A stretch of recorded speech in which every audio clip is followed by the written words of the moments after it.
भगवान श्री राम के उद्घोष के साथ हम बातें चालू करेंगे। जय श्री राम, जय श्री राम, जय श्री राम।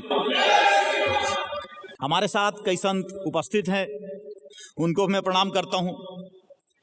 जैसा कि हमारे आचार्य ने कहा, सुरेश चौहान के जी ने कहा कि अगर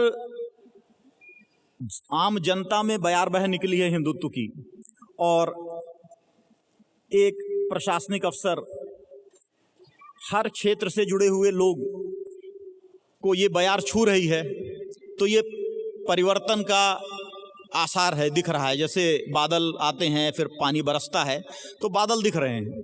आप लोग आए हैं भगवान राम के बारे में जानने के लिए, तो भगवान राम सबके राम हैं, हमेशा से दिलों में हम सबके हैं। और हर व्यक्ति का राम को देखने का नज़रिया अलग है।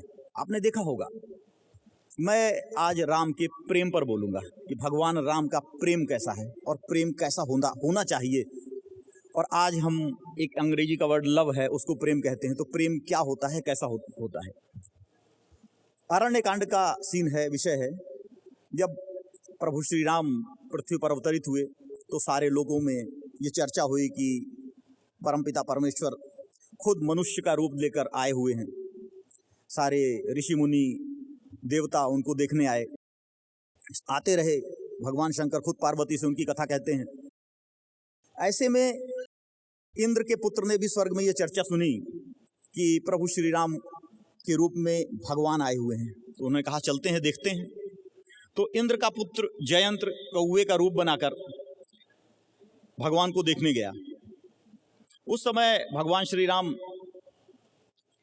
वनवास भोग रहे थे, माता सीता के साथ थे। उन्होंने कुछ फूल चुने थे, फूल चुनकर माता सीता के लिए कुछ आभूषण बनाए और आभूषण माता सीता को पहना रहे थे। जयंत ने देखा, कहा ये तो बड़ा साधारण सा मनुष्य है। मेरे पिता इंद्र हैं, उनके पास इतनी अप्सराएं हैं, इतने स्वर्ण आभूषण जटित हैं, इतनी धन दौलत बेशुमार है, और ये इसके पास फूल हैं। फूल से कैसे कोई प्रेम कर सकता है? प्रेम करने के लिए तो बड़े बड़े रत्न होने चाहिए, बड़े रत्न के गिफ्ट देने चाहिए, जमीन जायदाद।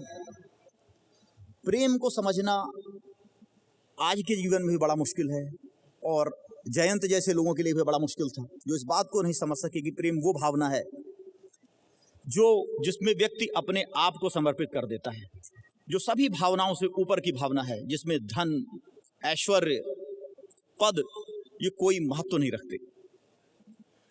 जयंत ने देखा कि राजा महाराजा होते हैं, बड़ी सेना होती है, और भगवान अगर साक्षात पधारे हैं तो ऐसे सामान्य मनुष्य के रूप में कैसे हो सकते हैं? ये निश्चय ही भगवान नहीं हो सकते। सारे लोगों ने भ्रम फैला रखा है, ये प्रभु श्री राम जो है एक सामान्य मनुष्य हैं, ये भगवान नहीं है, इनकी उसने परीक्षा लेनी चाहिए। कौवे का रूप धरकर जयंत ने माता सीता के चरणों में चोंच मारी और उनके मांस का टुकड़ा लेकर उड़ गया। जब भगवान ने देखा तो विकल हो उठे और उन्हें ब्रह्मास्त्र चला दिया। जब ब्रह्मास्त्र चला तो जयंत को घबराहट हुई। और जो ऐसा व्यक्ति है जिसने अपने कर्म के बल पर, मेहनत के बल पर कुछ नहीं किया, उसे केवल पिता के द्वारा ही सारे सुख सुविधाएं मिली हैं, वो उस व्यक्ति के ऊपर जब भी कोई मुसीबत आती है तो अपने पिता के पास भागता है। जयंत सीधे इंद्र के पास गया और इंद्र ने देखा कि अगर मैं इसको शरण देता हूं तो मेरा राज्य चला जाएगा। इंद्र ने आदेश दिया कि भाई स्वर्ग के दरवाजे बंद कर दिए जाएं। जयंत भागता हुआ शंकर भगवान के पास गया कि बोले प्रभु आप मृत्यु के देवता हैं, मृत्यु से बचाइए। भगवान शंकर ने कहा कि ये तो ब्रह्मास्त्र है, ब्रह्मा जी का अस्त्र है, ब्रह्मा जी के पास जाओ। जयंत भागता हुआ ब्रह्मा जी के पास पहुंचा। ब्रह्मा जी ने कहा कि भाई ब्रह्मास्त्र मेरा है, लेकिन मैं बचा नहीं सकता। जब मृत्यु के देवता तुम्हें नहीं बचा पाए तो मैं क्या बचा पाऊंगा। उसके बाद वो भाग रहा था, नारद मुनि मिले। नारद मुनि ने कहा कि प्रभु श्री राम के अलावा तुम्हें और कोई नहीं बचा सकता। जयंत वापस भगवान के चरणों में लौट आया, लेकिन उसका अपराध इतना जघन्य था कि जगदम्बा के चरणों में उसने प्रहार किया। भगवान ने उसे जीवन दान तो दे दिया, लेकिन एक आंख फोड़ दी। ये प्रेम भगवान का सीता के प्रति था, पत्नी के प्रति इतना प्रेम था कि उसको अपहरण करने वालों को, उसका हरण करने वालों का भगवान ने समूल नाश कर दिया। सदैव राम वही राम है जो अपने सर्वोच्च खुश का, अपने प्रेम का भी बलिदान दे सकते हैं। एक प्रजा के अंतिम पंक्ति पर खड़े हुए व्यक्ति के लिए, और एक राज्य को अभी विनाश कर सकते हैं उसी प्रेम के लिए। ये भगवान राम का आदर्श है। अगर आप धर्म पर चलते हैं, अगर आप धर्म के रास्ते पर हैं तो प्रभु श्री राम आपके साथ खड़े हैं।